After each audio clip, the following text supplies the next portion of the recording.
جو صبح اور شام یہ 3 صورتیں پڑھ لے، فرمائے یہ تمہیں ہر چیز سے کافی ہوگی۔ حضرت عائشہ صدیقہ رضی اللہ تعالی عنہ سے روایت ہے کہ آپ نے فرمایا جب بستر پر سونے کے لیے تشریف لاؤ اپنے دونوں ہتھیلیوں کو اکٹھا فرماتے۔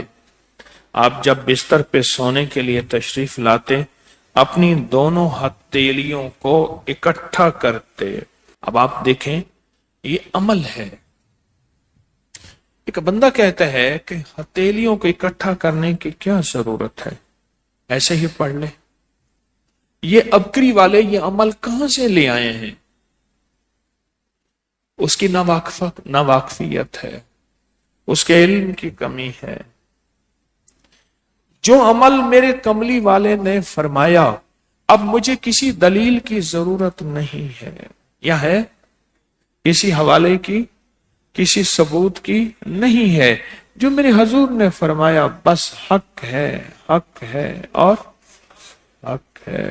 تو فرمایا کہ آپ اپنے دونوں ہتھیلیوں کو غور سے توجہ کریں، اکٹھا فرماتے جیسے ہم دعا کے لیے جمع کرتے ہیں ہتھیلیوں کو، دعا مانگتے ہیں نا، ایسے میرے حضور اپنی دونوں ہتھیلیوں کو اکٹھا فرماتے، پھر 3 صورتیں پڑھتے۔ قل هو اللہ احد، سورۃ فلق، قل اعوذ برب الفلق اور قل اعوذ برب الناس، پھر پڑھ کر ان دونوں ہاتھوں پر دم کرتے اور پھر پر اپنے سر نمبر 1، دوسرا چہرہ نمبر 2، اور اپنے جسم کے اگلے حصے پر جہاں تک ہاتھ پہنچے اس طرح 3 دفعہ کرتے تھے۔ آج میں اس کا ایک راز بتاتا ہوں، لیکن پہلے عمل کو غور سے سن لیں۔ آپ دعا کے لیے ہاتھ جیسے کرتے ہیں سوتے ہوئے ویسے کریں گے، کر کے ایک بار قل هو اللہ پوری سورت، ایک بار سورۃ فلق پوری سورت، اور ایک بار سورۃ الناس پوری سورت۔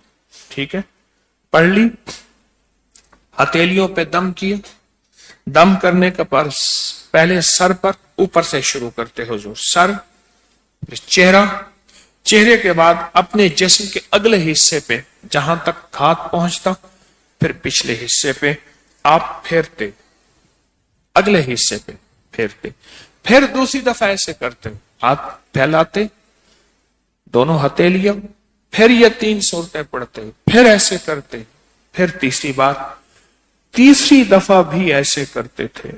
اس کے فائدے کیا ہیں؟ میں فائدے بتاتا ہوں۔ ابن عباس سے روایت ہے کہ جو شخص سوتے وقت قل هو اللہ اور معوذتین فلق اور ناس 3 بار پڑھ لے، اگر اسے اس رات موت بھی آ گئی تو شہادت کی موت مرے گا، اگر زندہ رہا تو گناہوں سے پاک کر دیا جائے گا۔ سوتے وقت یہ عمل 3 دفعہ کر لے۔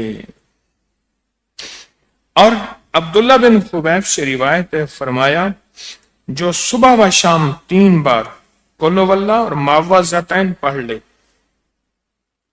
مثلا 3 دفعہ قل هو اللہ، 3 دفعہ فلق اور 3 دفعہ ناس، یہ صورتیں، فرمایا جو صبح شام پڑھ لے، صبح شام۔ یہ اور روایت ہے، پہلا عمل ہتھیلیوں کو سیدھا کر کے 3 دفعہ کرنا، پہلا عمل وہ ہے۔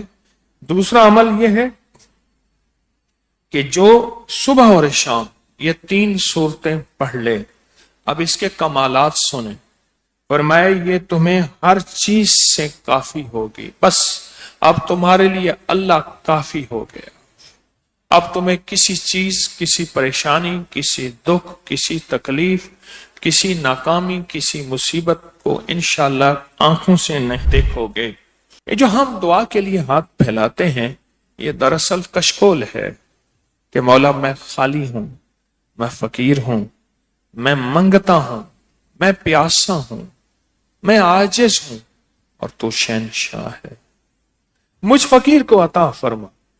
ہم دعا کے لیے ہاتھ پھیلاتے ہیں تو 2 بندہ دونوں ہاتھوں میں دعا کے لیے ہاتھ پھیلاتا ہے اور پھر یہ 3 صورتیں پڑھ کے پھونک مارتا ہے، ان تمام تینوں صورتوں کا نور، اس کا سرور، اس کی برکت، اس کی رحمت اور اس کی عطا اس کے ہاتھوں پہ آتی ہے، پھر اس ساری عطا کو اپنے پورے جسم پر پھیرتا ہے، تو ایسے ہے اس کے پورے جسم پہ ایک نور کا حصار، دیوار، ایک نور اس کے جسم پہ، پھر اس کو دنیا کا کوئی حسد کا تیر، کوئی جادو کا تیر اس پہ وار نہیں ہوتا، کوئی دشمن کا ایسا تیر جو انتقام کا ہو، ناکامی کا ہو، پریشانی کا ہو، اس تیر کا وار نہیں